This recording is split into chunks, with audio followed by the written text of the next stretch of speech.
প্রশ্ন জ্ঞানের চাবি, প্রশ্ন জ্ঞানের চাবি, প্রশ্ন জ্ঞানের চাবি।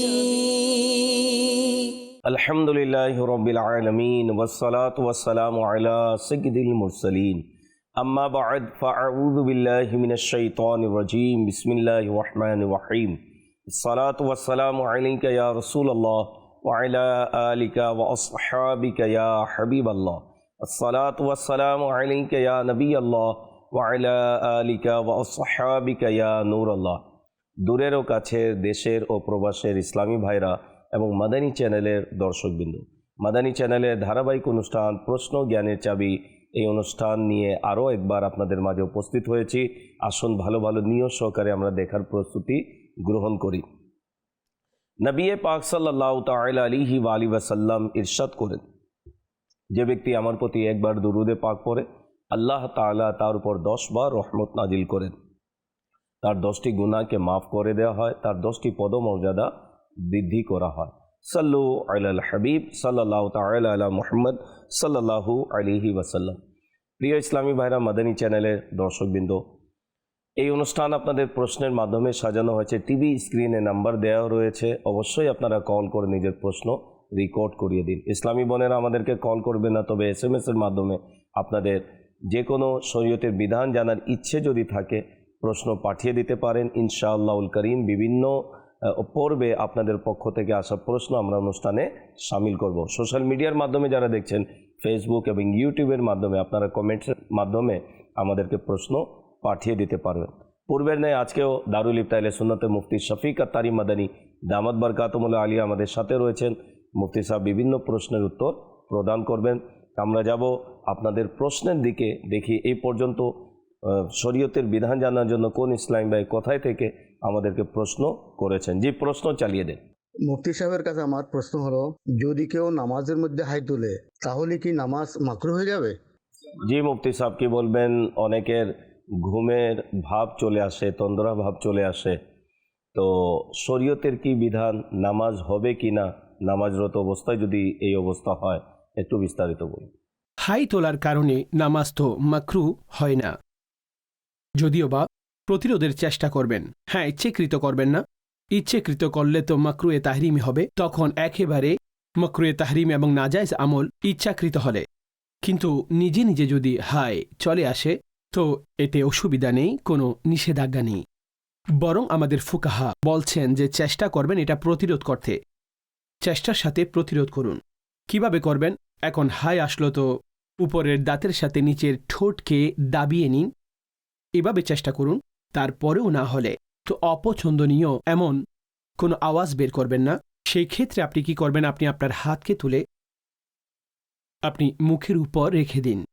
আচ্ছা, এমন হতে পারে যদি আপনি দাঁড়িয়ে আছেন তো আপনি সেখানে বাম হাত না রেখে ডান হাতকে রেখে দিন। আর যদি কিয়ামে না থাকেন তখন বাম হাত আপনি রাখবেন, এমনটা। আচ্ছা, এই আমলও আপনি এক রুকুনের মধ্যে 2 বার তো করার সুযোগ রয়েছে, তৃতীয়বার করবেন না। আর যদি হাই আসে, বারবার যদি হাই আসে, এমন নয় যে বারবার আপনি হাতসমূহ তুলবেন, বরং আপনি 2 বার করলে তৃতীয়বার আর তুলবেন না। হ্যাঁ, চেষ্টা করবেন যে আপনি প্রতিরোধ করার, যে আপনার হাই ইত্যাদি যেন না আসে। ফ্রেশ হয়ে নামাজ পড়ুন যাতে ঘুমের নিদর্শন না আসে। এটাও উলামায়ে কিরামগণ লিখেছেন যে চিন্তা করুন যে আম্বিয়ায়ে কিরাম আলাইহিমুসসালামদের হাই আসতো না, তো এই কল্পনাও তৈরি করে নিন, এর মাধ্যমেও এই বিষয়গুলো শেষ হয়ে যাবে। মাশাআল্লাহ, অত্যন্ত সুন্দরভাবে মুফতি সাহেব উত্তর প্রদান করেছেন। যে ইসলাম ভাই প্রশ্ন করেছেন, উনি সহ যারা আমরা এই অনুষ্ঠান দেখছি, আলহামদুলিল্লাহ, ইসলামী ভাইদের নামাজ সম্পর্কে বিভিন্ন মাসআলা মাসাইল সম্পৃক্ত একটি অত্যন্ত মূল্যবান কিতাব, যা দাওয়াত ইসলামীর প্রতিষ্ঠাতা আমির আহলে সুন্নাত দামাত বরকাতুহুল আলিয়া কর্তৃক লিখিত নামাজের আহকাম টিভি স্ক্রিনে দেখানো হচ্ছে। অবশ্যই এই কিতাবটি দাওয়াত ইসলামীর প্রকাশনা প্রতিষ্ঠান মাকতাবাতুল মদিনা থেকে হাদিয়া স্বরূপ সংগ্রহ করুন এবং অবশ্যই এটি অধ্যয়ন করুন। এই সকল বিষয় মাসলা মাসাইল এই কিতাবের মধ্যে লেখা হয়েছে। জি, পরবর্তী প্রশ্ন চালিয়ে দিন। আমার নাম মোহাম্মদ জুনায়েদ আত্তারি। হুজুরের নিকট আমার প্রশ্ন হচ্ছে, জোহরের নামাজের পূর্বে সুন্নত ছুটে গেলে তা কখন আদায় করবে? জানিয়ে দিলে উপকৃত হব। জি মুফতি সাহেব, জোহর সুন্নাত সম্পর্কে আমার ভাই প্রশ্ন করেছেন, একটু বিস্তারিত বলুন। জোহরের 4 রাকাত সুন্নাত অর্থাৎ প্রথম 4 রাকাত সুন্নাত এগুলো মুআক্কাদা। এখন যদি এটা কোনো কারণে থেকে যায় তো হুকুম হচ্ছে যখন ফরজ আদায় করবেন তারপরে 2 রাকাত সুন্নত পড়বেন, তারপর 4 রাকাত সুন্নত পড়বেন। প্রথমে 2 তারপর 4 রাকাত, কেননা ফরজের পরে 2 রাকাত সুন্নত পড়া এটাও মুআক্কাদা। আর সেই 4 রাকাত তো প্রথমেই আপন জায়গা থেকে ছুটে গেছে, এখন এই সুন্নত আপন জায়গা থেকে সরাবেন না, এরপরে আপনি 4 রাকাত আদায় করুন। যদিও বা এই মাসালা মনে রাখবেন, কারণ ছাড়া এমনটা করবেন না। আমাদের মাথায় রাখতে হবে আমরা মসজিদে জামাতে নামাজ পড়তে আসবো সেই সময় যে প্রথমে 4 রাকাত সুন্নত আরামে পড়ে নিব, অতঃপর জামাত আর অন্যান্য। কিন্তু যদি কোনো কারণে থেকে যায় তাহলে এই পদ্ধতির অবলম্বন করব।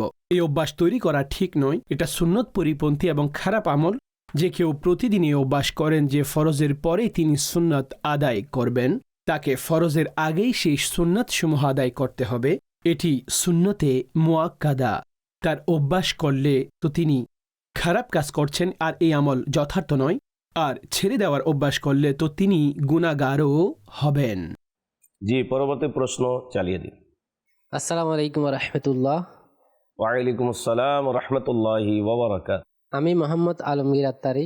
হুজুরের কাছে আমার প্রশ্ন, মসজিদের ভিতরের সামনের দিকের এক পাশে আল্লাহু এবং অন্য পাশে মুহাম্মদ লিখার হুকুম কি জানিয়ে দিলে খুশি হব। জি মুফতি সাহেব, বিভিন্ন মসজিদে বিভিন্ন মেহরাবের মধ্যে বিভিন্ন কালিমা লেখা হয়। কোথাও আল্লাহ মুহাম্মদ, কোথাও ইয়া আল্লাহ, ইয়া মুহাম্মদ, ইয়া রসুল আল্লাহ। তো এই সকল বিষয় যা মেহরাবের মধ্যে লেখা হয় শরীয়ত সম্মত আছে কিনা, বা কীরূপ লেখা উচিত, শরীয়ত আমাদেরকে কি দিক নির্দেশনা দিয়েছে এই বিষয়ে একটু বিস্তারিত বলুন। মসজিদে যদি কেউ এইভাবে লিখে থাকেন যে আল্লাহ লিখেন, মুহাম্মদ লিখেন, একদিকে আল্লাহ একদিকে মুহাম্মদ লিখলেন, কোনো অসুবিধা নেই, লিখতে পারেন, এইভাবে কোনো নিষেধাজ্ঞা নেই। আপনি কি কালিমা শরীফে পড়েন না লা ইলাহা ইল্লাল্লাহু, পরবর্তীতে মুহাম্মাদুর রাসূলুল্লাহ? আপনি কি আজানে পড়েন না আশহাদু আল্লা ইলাহা ইল্লাল্লাহু, আর তার পরবর্তীতে যেটা আশহাদু আন্না মুহাম্মাদার রাসূলুল্লাহ, এটা কি পড়েন না? তো আল্লাহ এবং মুহাম্মদ সাল্লাল্লাহু আলাইহি ওয়াসাল্লাম এই নামগুলো একসাথে লেখা, এক কোনায় এটা অন্য কোনায় এটা, সৌন্দর্য বর্ধনের জন্য এটা শরীয়তে একেবারে জায়েজ। এই ব্যাপারে কোনো ধরনের ওয়াসওয়াসাও আসা উচিত নয়। আল্লাহ পাক হযরতে আদম আলাইহিস সালামের যে তাওবা কবুল করলেন, তো তিনি নবী পাক আলাইহিস সালামের ওয়াসিলা দিয়ে দোয়া করেছিলেন, আল্লাহ ওনার তাওবা কবুল করেছিলেন। এখন এটা জিজ্ঞেস করা হয়েছিল যে হে আদম, আজকে যে নতুন পদ্ধতি, নতুন ধরনের ওয়াসিলা, নবী পাকের নাম নিয়ে, মুহাম্মদ আরবি সাল্লাল্লাহু আলাইহি ওয়াসাল্লামের নাম নিয়ে কিভাবে দোয়া করলেন, কিভাবে চিনতে পারলেন? এখনও তো নবী পাক আলাইহিস সালামকে আল্লাহ দুনিয়াতে প্রেরণ করেননি। তো হযরতে আদম আলাইহিস সালাম যে জবাব দিলেন যে হে আল্লাহ, যখন আমাকে সৃষ্টি করা হলো তখন আমি আরশের মধ্যে দেখতে পেলাম যেখানে আপনার নাম সেখানে আপনার প্রিয় হাবিব মুহাম্মদ সাল্লাল্লাহু আলাইহি ওয়াসাল্লামের নাম। তো আমি জানতে পারলাম যার নাম আপনার নামের সাথে যুক্ত, তো অবশ্যই তিনি আপনার দরবারে মহিমান্বিত, সম্মানিত। তো আজ আমি সেই হাস্তির ওয়াসিলা দিয়ে আপনার কাছে দোয়া করলাম। তো আল্লাহ পাক ইরশাদ করলেন, যা হাদিসে কুদসির মধ্যে রয়েছে যে হে আদম, আমি উনাকে সৃষ্টি না করলে তোমাকেও সৃষ্টি করতাম না, দুনিয়াও সৃষ্টি করতাম না। এই সব কিছু উনাকে সৃষ্টি করার কারণে। তো মাহবুব সাল্লাল্লাহু আলাইহি ওয়াসাল্লাম ওনার নাম আরশের মধ্যেও লেখা রয়েছে। কোরআনের বিভিন্ন জায়গায়ও ওয়ামা ইউতিইল্লাহ ওয়ার রাসূল, আতিউল্লাহ ওয়ার রাসূল, কোরআনে কি এটা নেই? তো বিভিন্ন জায়গায় আল্লাহর নামের সাথে আল্লাহর মাহবুবের নাম রয়েছে। আগনাহুমুল্লাহু ওয়া রাসূলুহু মিন ফাদলি, আল্লাহ ওনাকে আপন অনুগ্রহে ধনী করে দিয়েছেন আর রাসূল। তো এই জন্য এই ওয়াসওয়াসা রাখা উচিত নয়। হ্যাঁ, এখানে একটি বিষয় মনে রাখবেন যে অনেকে লিখে থাকেন যে ইয়া আল্লাহ, ইয়া মুহাম্মদ, এভাবে লিখে থাকেন। তাদের ব্যাপারে আমাদের মতামত যে শরীয়তের হুকুম হচ্ছে যে নবী রাহমাত সাল্লাল্লাহু আলাইহি ওয়াসাল্লামকে আল্লাহ পাক বিভিন্ন জায়গায় যেভাবে সম্বোধন করেছেন, সেখানে হুজুরে মুবারক সাল্লাল্লাহু আলাইহি ওয়াসাল্লামের নাম মুবারক দ্বারা সম্বোধন করা হয়নি, লকব দিয়ে সম্বোধন করেছেন। ইয়া আইয়ুহাল মুজাম্মিল, ইয়া আইয়ুহাল মুদ্দাসির, ইয়া আইয়ুহান নবী, ইয়া আইয়ুহার রাসূল, এভাবে ডেকেছেন। এই জন্য আপনিও যেখানে লিখবেন ইয়া আল্লাহ, ইয়া রাসূল আল্লাহ, এভাবে লিখবেন। ইয়া আল্লাহ, ইয়া রাসূল আল্লাহ, এভাবে লিখিয়ে নিন।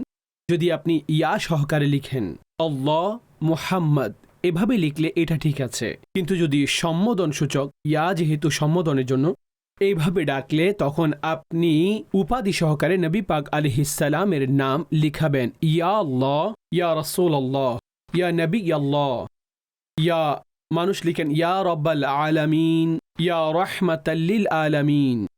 এভাবেও আপনি লিখলে তো এটাও ঠিক আছে।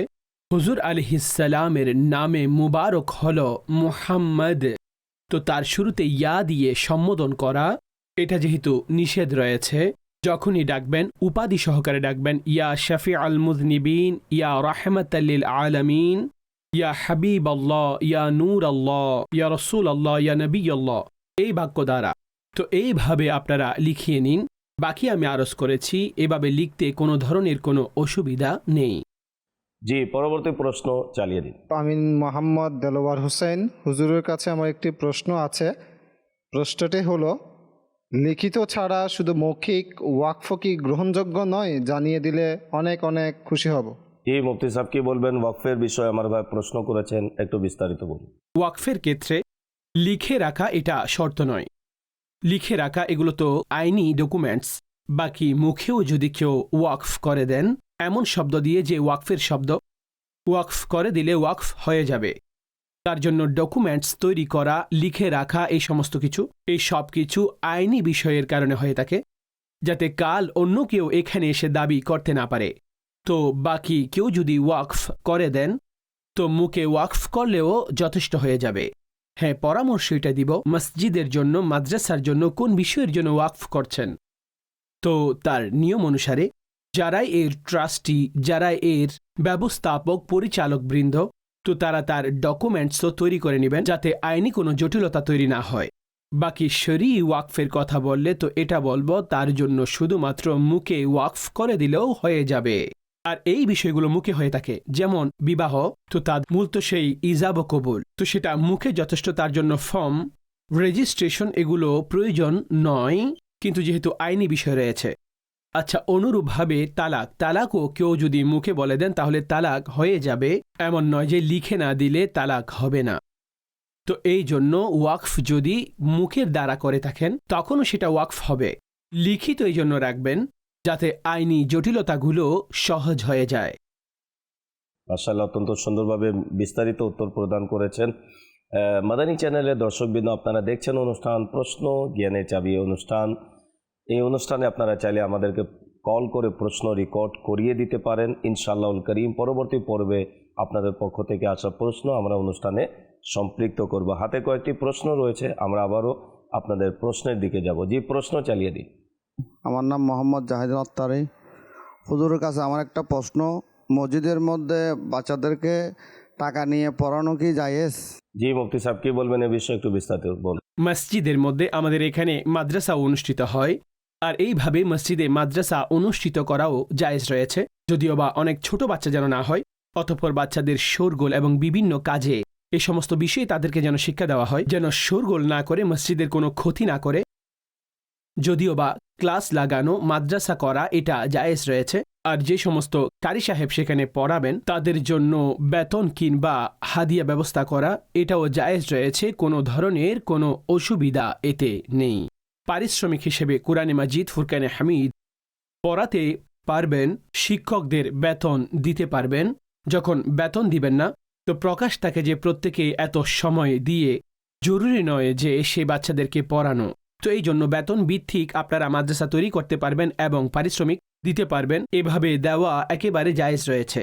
হ্যাঁ, বেতনের ক্ষেত্রে টাইম পিরিয়ড এটা নির্ধারণ করা হবে যে 1 ঘন্টার ক্লাস, 1.5 ঘন্টার ক্লাস কিংবা 2 ঘন্টার ক্লাস, কেননা সাধারণভাবে মসজিদে এই ধরনের ক্লাস হয়। অনেক কষ্টের সাথে কোথাও 6 ঘন্টা 8 ঘন্টার ক্লাস হয়, কিন্তু সর্বোপরি সেটাও হলে কিংবা এই 1 ঘন্টা 2 ঘন্টার ক্লাসও হলে তখনও তাদের বেতন নিয়ে পড়ানো এটা জায়েজ রয়েছে। জি, পরবর্তী প্রশ্ন চালিয়ে দিন। আসসালামু আলাইকুম ওয়া রাহমাতুল্লাহি ওয়া বারাকাতুহু। ওয়ালাইকুম আসসালাম ওয়া রাহমাতুল্লাহি ওয়া বারাকাতুহু। আমার নাম মোহাম্মদ জহুরুল ইসলাম মুজাদ্দিদি। হুজুরের কাছে আমার একটি প্রশ্ন, মসজিদে দান করা ধান কি বিক্রয় করে মসজিদের কাজে লাগানো যাবে? জানিয়ে দিলে উপকৃত হব। মাশাআল্লাহ, অত্যন্ত সুন্দর একটি প্রশ্ন করেছেন। জি, মুফতি সাহেব এ বিষয়ে কি বলবেন, একটু বিস্তারিত বলুন। মসজিদে কেউ যদি চাউল কিংবা গম কিংবা কুরবানির চামড়া এই ধরনের কোনো বস্তু দিয়ে থাকেন, তো তা দ্বারা উদ্দেশ্য হবে সেটা বিক্রি করে তার ফান্ড মসজিদের মধ্যে ব্যবহার করা হবে। প্রকাশ্যে মসজিদে কেউ চাউল, চামড়া, আলাদা কোনো খাদ্য নেই, তো চাই মসজিদে এগুলো দিচ্ছেন। অনুরূপভাবে মাদ্রাসায় কেউ চামড়া দিলেও তো সেটা বিক্রি করে তার ফান্ড মসজিদে লাগাবেন যেটা আসবে। তো মসজিদে কেউ যদি চাউল দেন কিংবা মসজিদের মধ্যে খাবার দাবারের বস্তু দিলেন, মসজিদের মধ্যে কেউ যদি অনুরূপভাবে কুরবানির চামড়া দিলেন কিংবা অন্য কোনো বস্তু দিচ্ছেন এবং জানা রয়েছে যে এটা সরাসরি মসজিদে ব্যবহার করা হবে না, বরং তার মূল্য মসজিদে লাগানো হবে, তো এটা বিক্রি করা একেবারে জায়েজ রয়েছে। আর সেটা বিক্রি করে তার মূল্য মসজিদে লাগানো হবে। হ্যাঁ, বিক্রি করা পরিচিত পদ্ধতিতে হবে, অর্থাৎ এমন নয় তার মূল্য কম নেওয়া হবে। আর চাউল, ভালো চাউল কিংবা গম এগুলোর যে ক্যাটাগরি, যথা নিয়মে সেগুলো বিক্রি করবেন, তো এগুলো বিক্রি করা একেবারে জায়েজ রয়েছে। আর বিক্রি করে সে অর্থ মসজিদের মধ্যে ব্যয় করবেন। জি, পরবর্তী প্রশ্ন চালিয়ে দিন। আসসালামু আলাইকুম রহমতুল্লাহ। ওয়ালাইকুম আসসালাম রহমতুল্লাহি ওয়াবারাকাতু। হুজুরের নিকট আমার প্রশ্ন হচ্ছে যে ইতেকাফ অবস্থায় মসজিদে বসে টাকার বিনিময়ে কিতাবের অনুবাদ করা যাবে কি? জানিয়ে দিলে উপকৃত হতাম। জি, মুফতি সাহেব কি বলবেন এই বিষয়ে? যারা এতেকাফরত অবস্থায় কোনো উপার্জন করতে পারবে কিনা মসজিদে বসে, শরীয়তের কি বিধান, একটু বিস্তারিত বলুন। মসজিদের মধ্যে কোনো পেশা ইখতিয়ার করে কাজ করা, অর্থাৎ যেই ভিত্তিতে আপনারা নিয়ম অনুযায়ী বেতন নির্ধারণ করেন, আর এই কাজ মসজিদ, মাদ্রাসা কিংবা পড়ালেখার বিষয়ে এই ধরনের কোনো বিষয়ের সাথে এগুলো সম্পৃক্ত নয়। যেমন আমরা বলি মসজিদে ইমাম রয়েছেন, তো ইমামেরও বেতন রয়েছে, বেতন ভিত্তিক তিনি কাজ করছেন, নামাজ পড়াচ্ছেন, মুয়াজ্জিন আজান দিচ্ছেন। অনুরূপ মসজিদের খাদেমরা কাজ করছেন, এটা তো জায়েজ। কিন্তু মসজিদে অন্যান্য লোকের তাদের পেশার জন্য বসা, তো এটি একটি পেশা, অর্থাৎ বেতন ভিত্তিক রিজিকের সন্ধান যে তার অনুবাদ করার জন্য, তো এটা ইখতিয়ার করা জায়েজ নেই। এই জন্য আমাদের ফুকাহাগণ বর্ণনা করেছেন যে প্রথম যুগে মসজিদে লেখকরা থাকতেন লেখালেখি করার জন্য, তো মানুষ তাদের কাছে আসতেন, তো এটাও তাদের জন্য জায়েজ নেই যে তারা বসবেন। আর লিখক এই জন্য বসবেন মসজিদে যে তিনি মানুষকে লিখে দিবেন এবং তার পারিশ্রমিক নেবেন, তো মসজিদে বসে এটা জায়েজ নেই। অনুরূপভাবে দুনিয়াবি কোনো শিক্ষা হোক কিংবা শিক্ষা নেওয়া হোক, যে তার মধ্যে দুনিয়াবি শিক্ষা দেওয়া কিংবা টিউশন করানো এই ধরনের কাজ, তো এগুলো মসজিদের মধ্যে এইভাবে জায়েজ নেই। মসজিদ ওয়াকফ আল্লাহর ইবাদতের জন্য, এমন নয় যে মানুষ আপন পেশা সেখানে ইখতিয়ার করা শুরু করে দিবেন, এটা শরীয়তে অনুমোদিত নয়। মাশাআল্লাহ, মুফতি সাহেবকে আল্লাহ তাআলা বরকত দান করুক, অত্যন্ত সুন্দরভাবে বিভিন্ন প্রশ্নের উত্তর প্রদান করেছেন।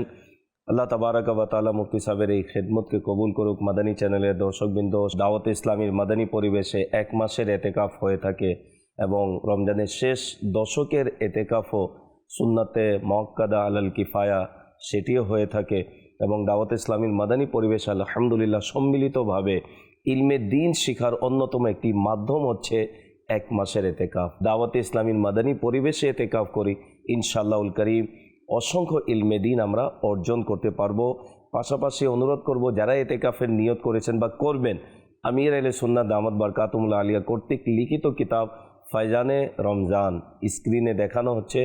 অবশ্যই মাহে রমজান আসার আগে, এতেকাফে বসার আগে এই ফায়জানে রমজানের একটি অধ্যায় হচ্ছে ফায়জানে এতেকাফ, এটি অধ্যয়ন করুন এবং আমার ভাই যে প্রশ্ন করেছেন সে প্রশ্নের উত্তরও বিস্তারিত সেখানে পেয়ে যাবেন। আল্লাহ তাবারাকা ওয়া তাআলা মাহে রমজানের অফুরন্ত বরকত আমাদেরকে দান করুক এবং আমাদেরকে আল্লাহ তাআলা রমজানের সাথে মিলিয়ে দিক। মাহে রমজানকে আমরা যেন স্বাগত জানাতে পারি, বেশি বেশি ইবাদত করতে পারি, আল্লাহ তৌফিক দান করুক।